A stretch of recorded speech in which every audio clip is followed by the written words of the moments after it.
Hey, welcome back to another episode of From Pen to Page. And today we're going to talk about question number 3 of the 5 questions you need to think about and ask yourself before you start writing or as you're writing your short story, your novel, or your screenplay. So let's jump into it.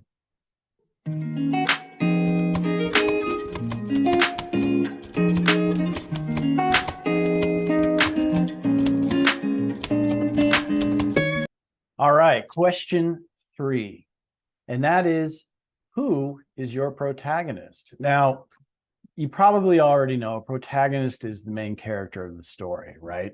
It's the hero of the story. The main thing you need to remember about your protagonist is that the protagonist obviously pushes the story forward, okay?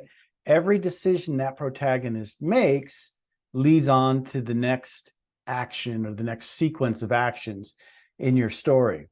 So the first thing you need to know is, number one, most of the time, you can only have one protagonist in a story. It doesn't mean you can't have side characters in your story that have major parts in it, okay? But you know, the person pushing the change and experiencing and who the book sort of centers around can only usually be one person. Now, there are certain exceptions to this. For instance, Robert Parker's All Our Tomorrows is a generational tale told over several books, in which case every new generation or every new book has a different protagonist, but they're all connected through one family line, and there is one underlying theme that connects it, right? In those cases, yes, you can have more than one protagonist if you're writing like a series of books over time. But for the most part, you're going to only have one, and they are going to be the person that is in a routine. Usually your protagonist has some kind of status quo in their life. Okay, maybe they like it, maybe they don't like it, but it's what they're used to. And then something very important happens, the BBT. And what is the BBT?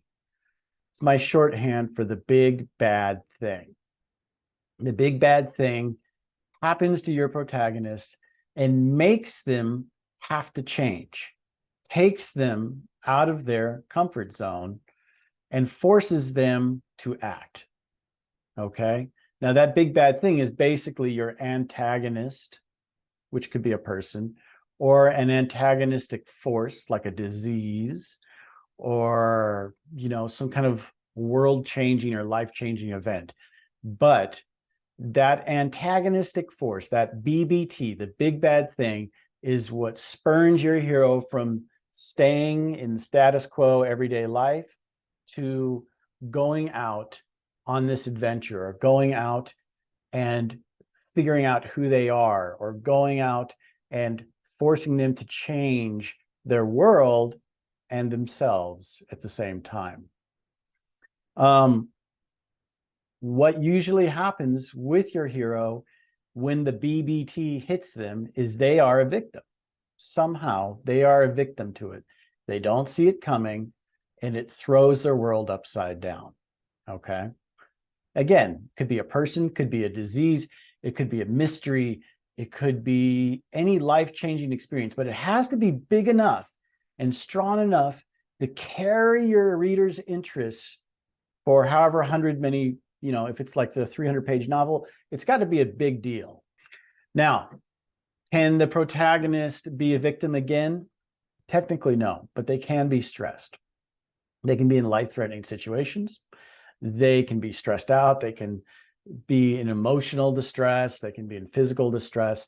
So it's not that they can't face problems again. They absolutely can and should face problems through their journey, but they will no longer be supplicant to those problems. They will be actively battling against them, and they may not always win against the problems. They may stumble, but they will continue to push forward and push against those problems. So they're not a passive victim again. It only happens that very first time in the very opening chapters of your story, the very beginning of your story.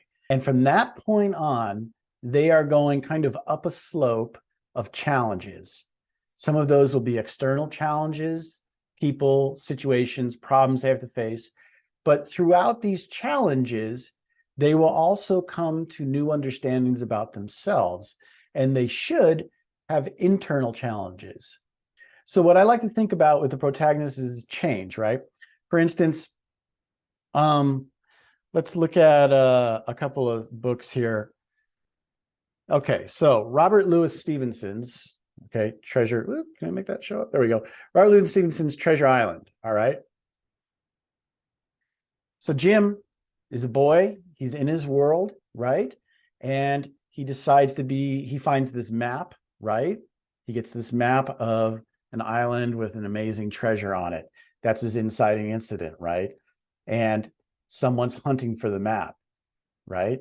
Now we find out later that, the cook is the antagonist and causes a mutiny, and all these things happen to young Jim on his journey to find this mythical treasure. But that inciting incident of getting the map, that's what sends him on the adventure. That's what makes him leave the comforts of home to go on this thing, right? And through it, Jim learns to be courageous, even though he's just a kid, right? And through it, he gains wisdom. So that's that internal change that happens along with all the external forces that are happening, all the different physical things that are happening in the outside world. The Gunslinger, which is part of the Dark Tower series, is an excellent series, by the way. If you ever get a chance to I like Stephen King anyway, but this series is epic in scope, and it really is cross genre. It's really a pretty great read, but this is the first book in the series. In it, Roland is a gunslinger, kind of like a Western knight, and he is chasing the antagonist Martin, who's a sorcerer, across a wasteland, an old Western kind of a world, trying to track him down for the crimes that the sorcerer committed on Roland's kingdom. And so him chasing down this evil sorcerer who, threw him into this situation of destroying his kingdom. It's kind of a revenge tale. All right. And so that is his BBT, right? And as Roland goes through this journey of fighting off monsters and tracking down this sorcerer, he believes himself to be pretty self-sufficient. He doesn't need anyone until he comes across the path of a young boy named Jake. And that relationship, that friendship that the two form, is what causes Roland to change and realize that he really does need friendship. And he is not just a mountain. He's no man is an island. And he's not just strong by himself, that he really does need relationships in his life. And so the prospect of losing Jake during this journey weighs heavily on Roland, and that causes that internal change. So again, whatever happens to your character externally, there must be an internal change as well. Through the Corner of Circles, right? Meg Ashley wrote this. I don't know if it's still in bookshelf or still online. It was available for a short time. Great fantasy novel. In it, young Native American girl, Tate, has to figure out why her people are dying off. They're dying off in this kind of post-apocalyptic world, and they're killing themselves, and they have a loss of hope. And she is spurned into action when she comes across a wounded animal on her vision quest, and the animal leads her to another world.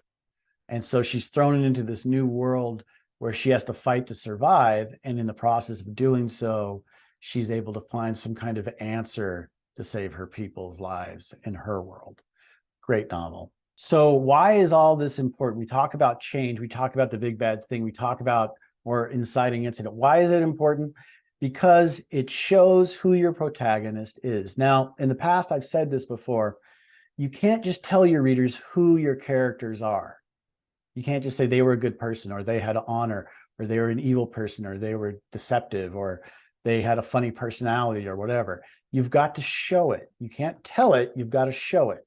So the way that you show your protagonist's most important character traits is how they react to that big bad thing, to that inciting incident, how they decide to put themselves into danger, how they decide to change. This reveals who your protagonist is. It shows their values and it shows their personality. Okay. So more than anything, the protagonist has to reveal who they are as a person, their personality, and their values by how they react to the antagonistic force, to the antagonist. And that's why internal change and external change and that changing scope that the hero experiences through their journey, through your story, is so, so important. Which leads us to, well, if that's what the hero is, and that's what's the most important quality of the hero is how they change, right? Then what is the antagonist? And we're going to talk about that next time in our 5 questions to ask yourself before you write. Thanks so much for joining us. Again, my name is Glenn Gable, and we'll see you next time.